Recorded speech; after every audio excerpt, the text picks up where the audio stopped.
Hey everybody, it is Justin, your guide into the Runiverse. I definitely want to give my last closing thoughts on the Runiverse Eve of Memory event. Definitely talk about the community, being able to party up, see everybody in their wizards, fight bosses, craft stuff, and also kind of recap what we learned inside of the pre-alpha and what's coming next, along with kind of go over, hey, what we're able to earn, such as, seals of tenor or land, what can we do with that?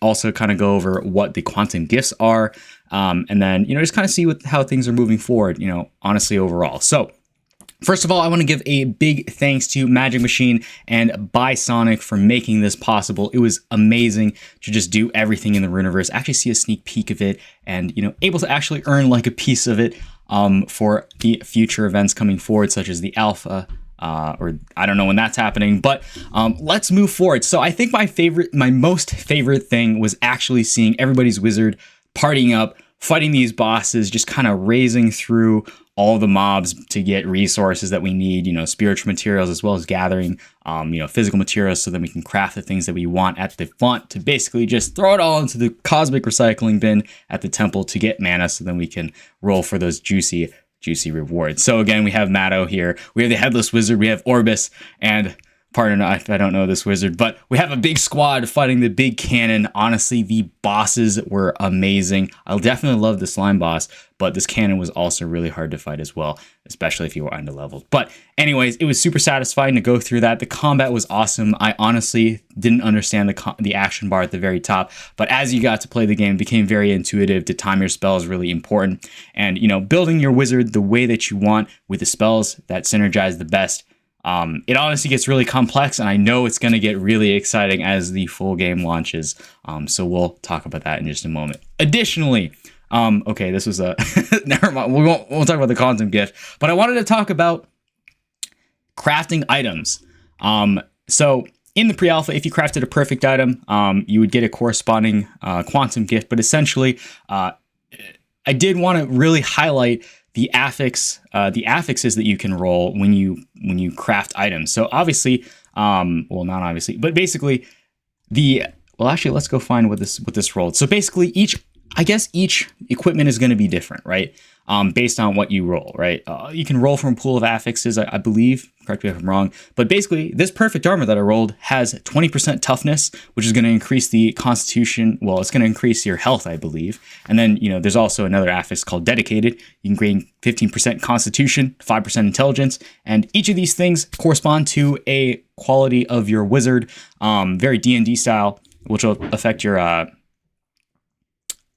I forgot. But anyways, it's going to affect the build style of your wizard. Again, gain 25% wisdom. I think that's your magical resistance. I don't know. I would have to go back and look, but I can't look right now because the game is closed. But anyways, there's going to be a lot of cool stuff to build. Honestly, I think the end game is going to be crafting very high level equipment, high level magic crystals or memory crystals, just moving forward. So, I mean, It's gonna get wild. I found it very exciting. I loved to craft things. Maybe not necessarily clicking through the forge too much. Maybe we'll have to. Anyways, it was a good time. It was good. So outside of crafting, let's talk about land and the purpose of land. So this is just the most up to date seals of tenors earned. I know it was only 7 a.m. PT November 16th, so there'll probably be a future update when the time this video updates. But anyways, regardless of that, a lot of homesteads were pulled, a lot of settlements were, 113 settlements were pulled, 9 villages were pulled. I don't think the town was found, but we'll see. So what can we do with land, right? And, I know it kind of depends based off the size, and we'll actually go through that in just a moment. So what are land plots? Land plots are a core part of the game experience. Across the entirety of the Runiverse, only 70,000 plots will ever exist. For plot owners, each plot works as a resource accumulation pool where the value lies in the utilization for one to many players. So how I interpret this sentence, depending on how many people are using your gathering station that you build on your, if you use it for resource accumulation, the more the people use it, the more efficient it's going to be at harvesting items. Resources, etc., etc. But we'll have to go into deeper detail in the white paper breakdown I'll have to put out later. But again, as other players interact with the land to gain resources or make use of the buildings, a plot owner will gain a bonus of gold or resources for each interaction. Very interesting. Each plot could be uniquely identified by its size, location in the world, and material deposits. So the plot determines the number and type of buildings that can be placed on plots to provide value to the player, community, and owner, as well as the scale of material deposits it holds. So the bigger the land, the more resources it has, the more that you can harvest from the world. Beneath the very soil of each plot of land lies materials whose type and abundance are dictated by the size and location within the world. And below is a breakdown of the types of plots available in the Runiverse. So in the pre-alpha slice, we had 1,001 lands up for grabs, and basically 90% of them were homesteads, 9% of them basically were villages, and I think 1% or 0.9% was a village, and then there's like one town in terms of probability. So if you rolled a town, whoever got the town, insane. I don't think it got rolled. We'll see. If you have a village, there's only 560 of them. It's a 32 by 32 plot. I think it can hold it can have a lot of buildings on it. The settlements, I think it has enough size for a small house and a gathering station. And then I think a homestead, you can choose between a small house or a gathering station. But again, I would have to look into the white paper, so don't quote me on any of this. I just wanted to go over the land, what land can be used for. So there are 5 kinds of things that you can build on your land based on how big it is. So we'll go over in the size requirements in just a moment. So first thing is gathering stations. So again, gathering stations are really important if you have land, because as you already know, if you're crafting items, you need to have physical materials as well as the corresponding spiritual materials that you get from mob drops to craft into those high-level items that you're going to want to use to hit that end game and farm as fast as or get better DPS items. So gathering stations are going to be upgradable buildings that allow players to extract materials from a plot's reserve. So that's going to be really important if you have any of those. We also saw the community progression, those service buildings. So these are upgradable specialized buildings that are vital to item creation, player progression, and trading purposes. So the main ones that we saw inside of the pre-alpha were, so the first thing that you saw in the game was the forge, I believe, which you can craft equipment, armors, headgear, and weapons. That's going to be really important, probably a core part of the gameplay. The second thing that we saw was I forgot what it was. I think it was the Mage Workshop. So the Mage Workshop was really important because we get memory crystals from that, which can buff our abilities, make us stronger, have different spells and DPS attacks, as well as buffs and debuffs. So that's really important too. There are other buildings as well that we can kind of go over. I'll have to probably cover that in a future video. But again, you can also have personal expression utilities with houses, which can allow you to store items, and you can customize and decorate them. There's also social hubs like guild halls, which are really very exciting to see come into play. Upgradable buildings that serve as hubs for socializing and commerce while granting their members special benefits. So guildmasters, we'll see some guildmasters come into play, since I know a couple of wizards drew a couple of villages. So we'll have to see how that turns out. Also, last but not least, travel networks, city stones. These are large structures which connect the plot to the world's fast travel system. So these are really important because, it's going to attract a lot of player traffic and a lot of economy, essentially. So if you're near one, if you have a village, you can definitely build a city stone. We'll talk about the requirements now. So the building requirements for all these types of houses and the utility are as follows. If you have a homestead or larger, you can build a house or a gathering station, right? So if you just have a homestead, you can definitely store your items. Definitely going to be great. You're going to have access to a gathering station. So if anyone uses your plot, uses the gathering station, that's definitely going to be benefit. But outside of just a homestead, if you pulled a settlement or larger, you'll be able to build either a mage hall, mage workshops, ateliers, forge, large houses, temples, treasuries, and a large gathering station. So you can harvest more, you can provide more utility by building these items. I think mage halls are going to be important for player progression. There's also going to be mage workshops, ateliers. Forges are important because you can get your equipment, etc. And then, obviously the temple, you can sacrifice everything, big recycling bin for mana. But last but not least, if you have a village or larger, you can build a city stone or a guild hall. And some combination of these, depending how big the buildings are, which are going to be really important. So again, we kind of went over the size, the use, the utility of the land as well as buildings, but let's kind of move on from land. So you may have seen the Forgotten Runiverse items collection. So quantum gifts. What are quantum gifts? You might have seen, there are bronze, silver, and gold with different types. There are 4 different types of mounts, familiars, items, and blueprints. And I wanted to go over Matto's post in the Runiverse Discord screenshot that kind of goes over what these quantum gifts are. So again, there's familiars, mounts, blueprints, and item styles. So what are these, right?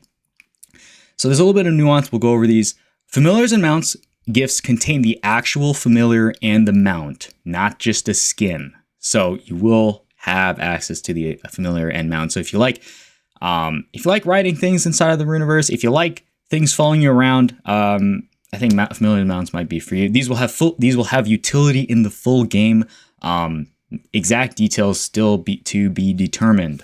Number 2, item styles. These are basically cosmetics. These are used for transmogrification, which confers the visual of certain items in the game. Cosmetics.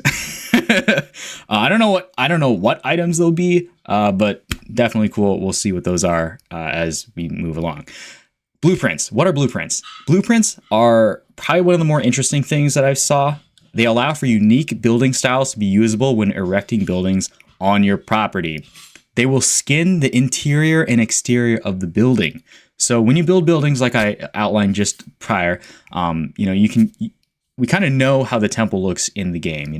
This is how a themed temple can look, and this is not a quantum gift style. This is just used for illustrative purposes. So I'll show that in just a moment, but I actually wanted to show you like what our temple was, just kind of the basic temple, just kind of like a big recycling bin where we throw all our items in it. It looks very galactic with the with the void in here and the kind of the star and the special big glowing green rock thing. But when you build your own, building on your land, it's going to look different, right? You'll probably be able to choose a color for it. And Matto posted this image where we saw a yellow temple, right? A yellow wizard temple. And honestly, like, this looks crazy. There are hot tubs. Obviously, there's a freaking galaxy in the center. Like, you're just throwing your items into a galaxy themed building. Like, building skins, that's crazy. That's wild. That's super epic. Like, you got the galaxy accents on the side here. You got the classic yellow wizard. You got the subwoofers. You got the hot tubs. It's very.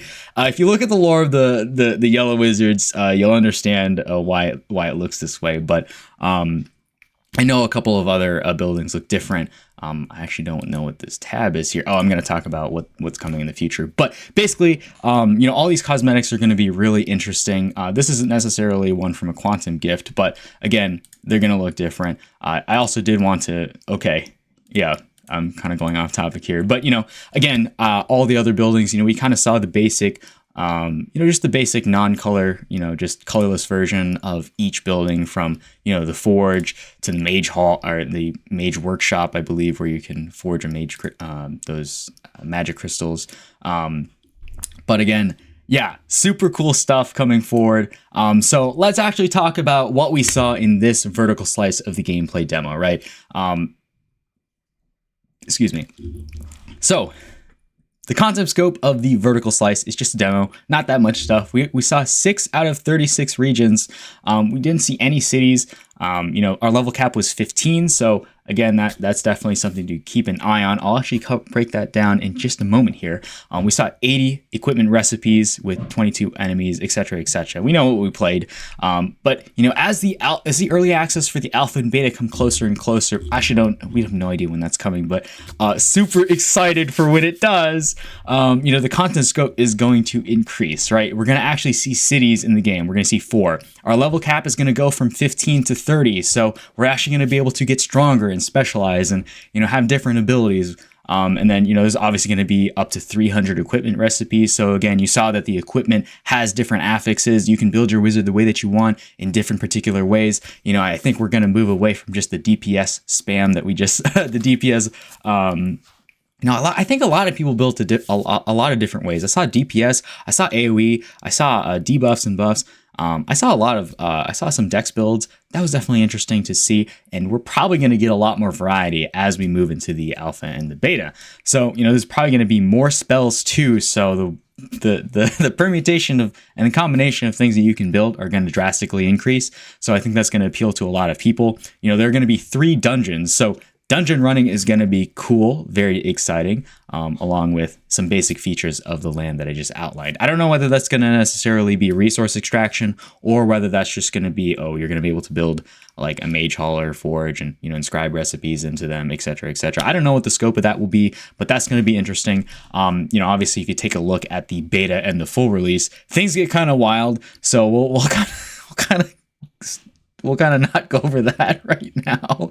But again, what I did want to bring to attention is like the level cap goes up to level 30, which in the white paper is really interesting because it actually ties to player progression a little bit. So, right, if you actually take a look here, if we only got to play up to level 15 and we had that cap, right? But I guess once we're able to have a level cap of 30, you're going to be able to use you're going to have to use a Mage Hall Tier 1, which can be public or player owned, where you can evolve from a novice wizard into a high wizard. And what that means is you can get one specialization, which means you can use basic and high abilities. I don't know what that means necessarily, but that's going to be interesting.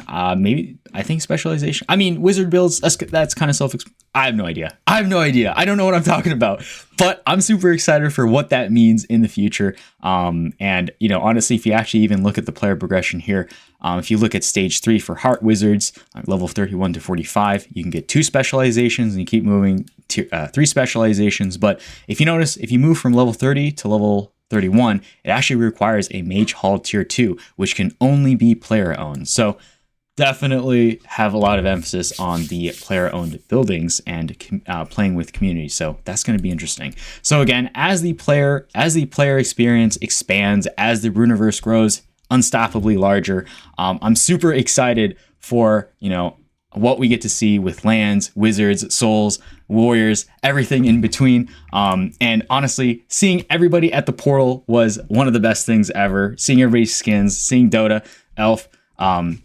The Illuminatus head is insane. S tier aesthetic. One of the best things to see in the game. Or I think this is a goat head. That was cool. And then the fire heads were cool too. But like all the wizard hats, seeing everybody in the game, you know, just kind of going over. I'm just trying to go over everything, you know, from our land, quantum gifts, etc., etc., and what's coming forward. So again, that's just kind of my recap of the pre-alpha. I wish I had more gameplay to show, but honestly, a lot of grinding, a lot of things to be building. Yeah, that's all I got. All the descriptions will be in all the links will be in the description below. But definitely hit that like and subscribe button if you enjoyed anything in this video. I'm definitely happy to, you know, keep making more, and we'll definitely be on our regular content schedule. This grind kind of wrecked me on my posting schedule, but anyways, we love y'all. Have a good rest of your night, and we'll see you on the other side. Peace.